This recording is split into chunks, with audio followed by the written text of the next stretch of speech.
ಸಾಗರದಲ್ಲಿ ಇಂದು ಡಾಕ್ಟರ್ ರವಿಶೆಟ್ಟಿ ಬೈಂದೂರ್ ಅರ್ಪಿಸುವ ಅಮೂಲ್ಯ movie makers ರವರ ನಾಗರಾಜ್ ಸಾಗರ್ ನಟಿಸಿ ನಿರ್ಮಾಣ ನಿರ್ದೇಶನ ಮಾಡಿರುವ ತಮಟೆ ಲಚ್ಚಿ ಚಿತ್ರದ ಫಸ್ಟ್ ಲುಕ್ ಪೋಸ್ಟರ್ ಬಿಡುಗಡೆ ಹಾಗೂ ಟೈಟಲ್ ಲಾಂಚ್ ಸಾಗರದ ಗೋಪಾಲ್ ಗೌಡ ನಗರ ಯುವಕ ಸಂಘದ ಅಧ್ಯಕ್ಷರಾದಂತಹ ನಾಗರಾಜ್ ಜೋಗಿ ಮತ್ತು ಸಂಘದ ಉಸ್ತುವಾರಿ ವಿವೇಕ್, ನಗರಸಭಾ ಸದಸ್ಯರಾದ ಶ್ರೀರಾಮ್, ಯುವಕ ಸಂಘದ ಪದಾಧಿಕಾರಿಗಳಿಂದ ಬಿಡುಗಡೆ ಮಾಡಲಾಯಿತು.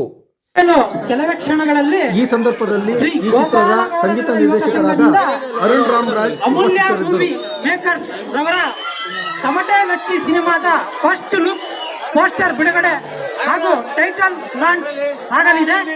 ಈ ಒಂದು ಕಾರ್ಯಕ್ರಮಕ್ಕೆ ಗೋಪಾಲಗೌಡ ನಗರದ ನಿವಾಸಿಗಳು ಹಾಗೂ ಭಕ್ತ ಮಹಾಶಯರು ಅತಿ ಹೆಚ್ಚಿನ ಸಂಖ್ಯೆಯಲ್ಲಿ ಪಾಲ್ಗೊಳ್ಳಬೇಕಾಗಿ ಸವಿನಯ ಪ್ರಾರ್ಥನೆ. ಇಲ್ಲ